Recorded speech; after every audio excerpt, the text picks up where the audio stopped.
Hello everyone, I am doctor Sarika and आज हम topic जो डिस्कस करने वाले हैं वो है transportation in humans. In the last video हमने डिस्कस किया था ट्रांसपोर्टेशन इन प्लांट्स। उसमें हमने क्या क्या चीज़ें पढ़ी थी कि कौन से ऐसे मटेरियल्स हैं जो ट्रांसपोर्ट करते हैं प्लांट्स के अंदर और किसकी हेल्प से करते हैं और उसके क्या क्या मैकेनिज़म्स हैं, ये सब हमने ट्रांसपोर्टेशन इन प्लांट्स में पढ़ा था। आज हम पढ़ेंगे ट्रांसपोर्टेशन इन ह्यूमंस। सिमिलरली वही चीज़ है कि वहाँ जो प्लांट्स में मटेरियल्स थे वो वाटर, मिनरल, फूड था। अब हम ये देखेंगे कि ह्यूमंस में हमें कौन से मटेरियल है जो ट्रांसपोर्ट करने हैं।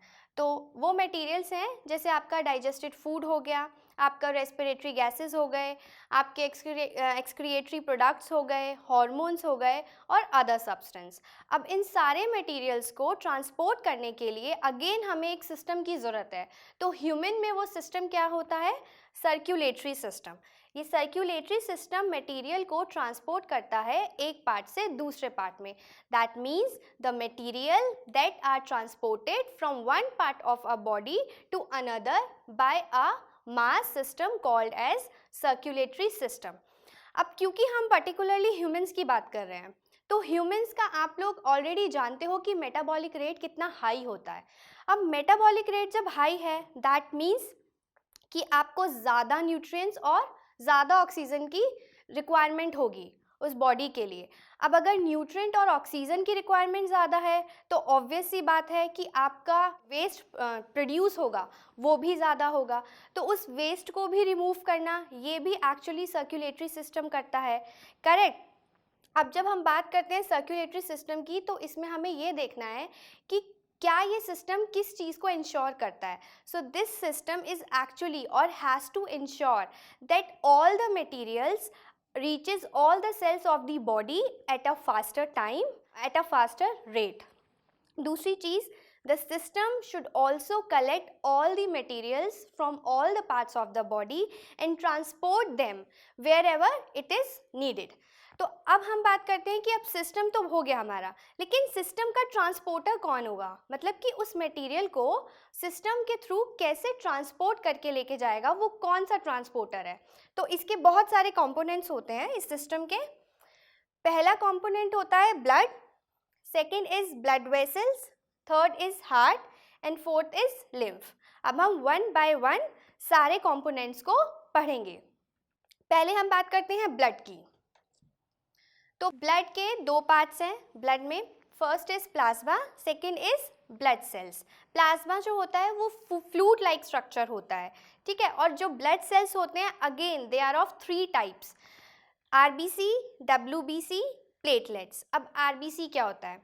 आरबीसी की फुल फॉर्म आपको पता है, रेड ब्लड सेल्स, जिसको हम हीमोग्लोबिन भी कहते हैं। ये रेड कलर का होता है, छोटा स्मॉल होता है, सर्कुलर इन शेप होता है एंड इसको हीमोग्लोबिन इसलिए बोलते हैं क्योंकि ये रेड पिगमेंट होता है इसके अंदर।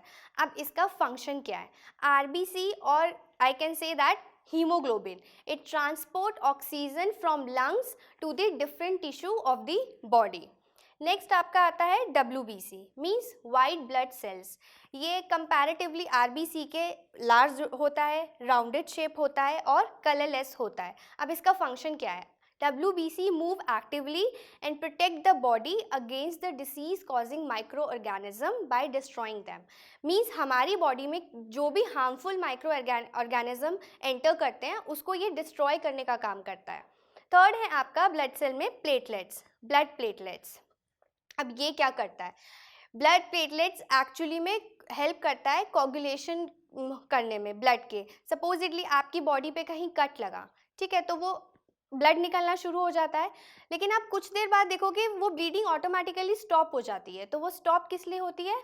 इस रीज़न से होती है क्योंकि हमारी बॉडी में ब्लड प्लेटलेट्स होते हैं, ठीक है। अब ये तो बात हो गई ब्लड की, लेकिन यहाँ पे ब्लड का काम ख़त्म नहीं हुआ। ब्लड का काम पूरे सर्कुलेटरी सिस्टम में, यही सबसे इम्पॉर्टेंट कंपोनेंट है जो आपके पूरे सिस्टम में रहता है। नेक्स्ट है आपका, ये आपका हो गया आरबीसीज, आप इसको लिख सकते हो, transport oxygen from lungs to body tissues. डब्ल्यूबीसीज में it protect the body against disease causing micro organisms. Then platelets which help in the coagulation of blood. Next आपके ब्लड वेसल्स। अब ब्लड वेसल्स क्या होते हैं? ब्लड जो actually में flow करता है बॉडी के अंदर वो थ्रू स्मॉल ट्यूब्स फ्लो करता है, और वो स्मॉल ट्यूब्स क्या होती हैं एक्चुअली में? ब्लड वेसल्स होती हैं। अब ब्लड वेसल्स भी 3 टाइप्स की होती हैं, यहाँ पे अभी 2 दिखाई हुई हैं। 3 टाइप्स की होती हैं, arteries, veins and capillaries. Capillaries क्या होता है? They are the thinnest tube of blood vessels and it actually connect both arteries and veins. हम एक छोटा सा इसका एग्जाम्पल देखेंगे ड्रॉ करके। सपोज आपका यहाँ पे हार्ट है, ठीक है। अब जो सेल्स होते हैं वो ब्लड के थ्रू पे ट्रांसफ़र करते हैं ऑक्सीजन और सब चीज़ें। अगर मैं यहाँ से बात करूँ, यहाँ से वेन्स है, ये जो कनेक्टेड है हार्ट से वो वेन्स है, और यहाँ से जो निकलता है वो आर्टरीज होता है, करेक्ट। अब आपको समझना है इसका फंक्शन कैसा होता है। जो वेन्स होती हैं वो ब्लड को कैरी करती हैं टूवर्ड्स द हार्ट, और जो आर्टरीज होती हैं वो ब्लड को कैरी करती है away from the heart. Means जो भी ब्लड आपकी बॉडी में आएगा, स्पेसिफिकली डीऑक्सीजनेटेड ब्लड, यहाँ पे जो ब्लड आता है इस पाथ से वो CO2 वाला होता है। मीन्स वो इम्प्योर होता है, वो डीऑक्सीजनेटेड ब्लड होता है, वो वेन्स के थ्रू हार्ट में जाता है, करेक्ट। उसके बाद आर्टरीज का क्या फंक्शन है कि हार्ट से वो ब्लड को वापस लेके जाती हैं सेल्स में। यहाँ जो ब्लड होता है वो ऑक्सीजनेटेड ब्लड होता है, मीन्स प्योर ब्लड होता है। अब यहाँ से वेन्स, यहाँ से आर्टरीज, उसके बाद यहाँ पे बहुत सारी वेन्स निकलती हैं बॉडी के अंदर, फिर बहुत थिनेस्ट एकदम पतली ट्यूब्स आती हैं, और अगेन वो वेन से जाके अटैच हो जाती हैं। इन ये जो थिनेस्ट ट्यूब्स हैं इसको बोलते हैं कैपिलरीज, जो आपके ब्लड वेसल्स का पार्ट है, करेक्ट। अब कैपिलरीज अगेन आर्टरीज और वेन को कनेक्ट करती है, और आप देख रहे हो कहीं पे भी ब्लड का ओपन सिस्टम नहीं है, क्लोज सिस्टम है, सर्कुलर मोशन में हमेशा ब्लड फ्लो करता रहता है। तो ये एक्चुअली प्रोसेस जो होता है, ये जो पूरा का पूरा पार्ट है, ये ब्लड वेसल्स का काम है, ठीक है। अब नेक्स्ट हम करते हैं हार्ट की बात। अब आप ये हार्ट का स्ट्रक्चर देख रहे हो। अब इसमें हार्ट में क्या फंक्शन करता है ब्लड, और ब्लड वेसल्स किस तरीके से प्रोसेस करता है, हम ये देखेंगे। सबसे पहले चीज़, इसमें एक और चीज़ आपको ऐड करनी है, डबल सर्कुलेशन। हम लोगों ने पढ़ा है कि सर्कुलेटरी सिस्टम में हमेशा डबल सर्कुलेशन हर जगह पर आता है, तो वो कैसे वर्क करता है ये आप चीज़ देखिए। सपोज़ ये हार्ट है हमारा, आपने एक चीज़ देखी, जब सेल्स होते हैं हमारी बॉडी के अंदर वो वेन्स के थ्रू ब्लड को लेके जाते हैं। ये हमने अभी पढ़ा लास्ट में कि यहाँ से वेन्स के थ्रू डीऑक्सीजनेटेड ब्लड आता है, करेक्ट। और उसके बाद जो डीऑक्सीजनेटेड ब्लड हार्ट के पास होता है वो क्या करता है? लंग्स को ट्रांसफर कर देता है। सेम वही CO2 ब्लड, डीऑक्सीजनेटेड ब्लड। यहाँ पे अगर हम लंग्स की बात करें तो अब क्या हुआ कि सेल्स ने ब्लड को ट्रांसफर किया, ट्रांसपोर्ट किया डीऑक्सीजनेटेड ब्लड को हार्ट पर। हार्ट ने क्या किया, वही सेम ब्लड को फिर से पास आउट कर दिया लंग्स को, डीऑक्सीजनेटेड ब्लड। अब लंग्स क्या करता है? लंग्स क्या करता है कि CO2 को बाहर निकाल के ऑक्सीजन ले आता है, और जो वापस ट्रांसफर करता है हार्ट को वो ऑक्सीजनेटेड ब्लड करता है। अब ये साइकिल यहाँ से स्टार्ट हुई, यहाँ पर लंग्स तक आए, लंग्स ने क्या किया, CO2 को बाहर कर दिया, एक्सहेल कर दिया, और ऑक्सीजनेटेड ब्लड दोबारा से हार्ट को दे दिया। अब फिर हार्ट के पास आ गया ऑक्सीजनेटेड ब्लड। अब हार्ट क्या करता है, आर्टरीज की हेल्प से वापस सेल्स को ब्लड ट्रांसपोर्ट करता है पूरी बॉडी के अंदर। ये प्रोसेस है डबल सर्कुलेशन का, और इसे डबल सर्कुलेशन क्यों कहते हैं आप देखिए। एक साइकिल तो ये रही हार्ट और सेल्स के बीच में, और एक साइकिल ये रही हार्ट और लंग्स के बीच में, तो ये डबल सर्कुलेशन होता है, ठीक है। अब हम इस पर आते हैं हार्ट पे। अब अगर मैं हार्ट में बात करूं तो सबको पता है कि 4 चैम्बर हार्ट होता है ह्यूमंस का, 1 2 3 4, 4 चैम्बर है। अब अगर मैं लेफ्ट और राइट की बात करूं तो इसका तो ये राइट है और ये लेफ्ट है, राइट। लेकिन जब ह्यूमन एनाटॉमी की हम बात करते हैं तो हम अपने आप को ऐसे दिखाते हैं, ये हमारा राइट है, ये हमारा लेफ्ट है।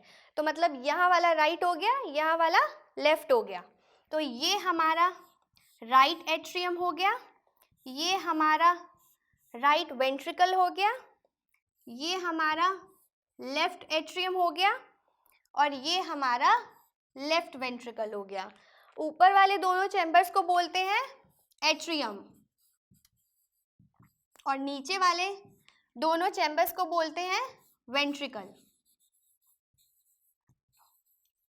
अब ये जो एरो है ये एक्चुअली में ये दो चैम्बर्स को कनेक्ट करके रखता है, इसको आप बोलते हो सेप्टम। और ये वाली जो आपका स्पेस दिखाई दे रहा है ये आपकी कार्डिक मसल्स है। ठीक है, अब आपको ये स्ट्रक्चर तो समझ में आ गया। अब देखो कैसे ये वर्क करता है। ये है आपकी वेन्स। ठीक है, वेन से पहली बार जब ब्लड एंटर होता है तो वो राइट एट्रियम में एंटर होता है, करेक्ट। अब इस वेन को वेना कावा बोलते हैं क्योंकि बहुत सारी वेन्स मिलकर एक लार्जेस्ट वेन ट्यूब बनाती है जो ये आती है, इसलिए इसको वेना कावा बोलते हैं। यहाँ से राइट एट्रियम में ब्लड आया, डीऑक्सीजनेटेड ब्लड। अब ऐसे ये रिलैक्स मोड में होता है हमेशा राइट एट्रियम। जैसे ही इस चैम्बर में ब्लड फिल हुआ ये कंट्रैक्ट करता है और कंट्रैक्ट करते ही प्रेशर क्रिएट होता है और ब्लड यहाँ पे ट्रांसफ़र हो जाता है राइट वेंट्रिकल में। क्लियर। अब अगेन, अब ये कॉन्ट्रैक्ट था, ये रिलैक्स था। जैसे ये रिलैक्स्ड हुआ ये कॉन्ट्रैक्ट हो गया। अब यहाँ पे ये जब सारा ब्लड फिल हुआ तो यहाँ से इसने ब्लड को ट्रांसफ़र किया टू दी लंग्स और इस जो ट्यूब है इसको बोलते हैं आर्टरीज, क्योंकि हमने पहले ऑलरेडी पढ़ा है कि वेन जो है वो कैरी करता है ब्लड टुवर्ड्स दी हार्ट और जो आर्टरी है वो कैरी करता है blood away from the heart. तो ये ब्लड को लेके जा रहा है, तो ये, और इस ट्यूब को बोलते हैं pulmonary artery which is the longest tube. Okay, अब पल्मोनरी आर्टरी ही एक ऐसी आर्टरी है जिसमें डीऑक्सीजनेटेड ब्लड आता है, अदरवाइज सब पे ऑक्सीजनेटेड ब्लड होता है सारी आर्टरीज में एक्सेप्ट दी पल्मोनरी आर्टरी। अब लंग्स हो गया, लंग्स CO2 एक्सहेल करेगा और ऑक्सीजनेटेड ब्लड को वापस हार्ट में देगा। तो जो ब्लड आता है लंग्स से वो यहाँ से आता है, यहाँ पे आता है ऑक्सीजनेटेड ब्लड। ये है आपकी अगेन वेन, क्योंकि वेन के थ्रू ब्लड आता है हार्ट में और आर्टरी के थ्रू वापस जाता है। अब ये एंटर किया लेफ्ट एट्रियम में। पहली बार जो ऑक्सीजनेटेड ब्लड हार्ट में एंटर करता है वो लेफ्ट एट्रियम के थ्रू करता है, करेक्ट। अगेन, अब लेफ्ट एट्रियम रिलैक्स मोड में था, जैसे ही ब्लड आया प्रेशर बढ़ा, कंट्रैक्ट हुआ, प्रेशर से इसने ऑक्सीजनेटेड ब्लड को लेफ्ट वेंट्रिकल में ट्रांसफ़र कर दिया। यहाँ पे भी आपका ऑक्सीजनेटेड ब्लड होगा, करेक्ट। अब यहाँ से जब लेफ्ट वेंट्रिकल में सारा ब्लड आता है उसके बाद ये ट्रांसफ़र करता है, ये आप ट्यूब देख रहे हो, इस ट्यूब से to all the cells of the body. अब यहाँ से सारा ऑक्सीजनेटेड ब्लड फिर से चला जाता है, फिर अगेन एंड अगेन ये साइकिल चलती रहती है। ये ऑक्सीजनेटेड ब्लड जो होता है वापस सेल के पास जाता है रेस्पिरेशन प्रोसेस के लिए और रेस्पिरेशन से फिर वो वेन्स के थ्रू हार्ट में जाता है। तो इस तरीके से हमारा हार्ट काम करता है। एक और चीज़ है, इम्पॉर्टेंट चीज़, ये और ये मीन्स राइट एट्रियम और लेफ्ट वेंट्रिकल एक साथ काम करते हैं। राइट वेंट्रिकल और लेफ्ट एट्रियम एक साथ काम करते हैं। मीन्स जब ये वाला एट्रियम कॉन्ट्रैक्ट करेगा तो ये वाला वेंट्रिकल कॉन्ट्रैक्ट करेगा, और अगर ये वाला एट्रियम कॉन्ट्रैक्ट करेगा तो ये वाला वेंट्रिकल भी कॉन्ट्रैक्ट करेगा। तो ऑपोजिट वाले एक साथ काम करते हैं। तो ये होल प्रोसेस जो है ये हार्ट का काम होता है। क्लियर। अब हम नेक्स्ट बात करते हैं। आपका लास्ट कंपोनेंट बचा लिम्फ। लिम्फ क्या करता है? It is actually similar to plasma of blood but it is colourless and contain less protein. अब ये लिम्फ का फंक्शन क्या है? ये एक्चुअली में जितना भी डाइजेस्टेड और एब्जॉर्ब्ड फैट होता है वो सारा का सारा इंटेस्टाइन से ले लेता है and it drain access fluid from the extra cellular to back to the blood. So it is all about circulatory system. In the next video we will talk about excretory in plants and animals. Till then, keep revising.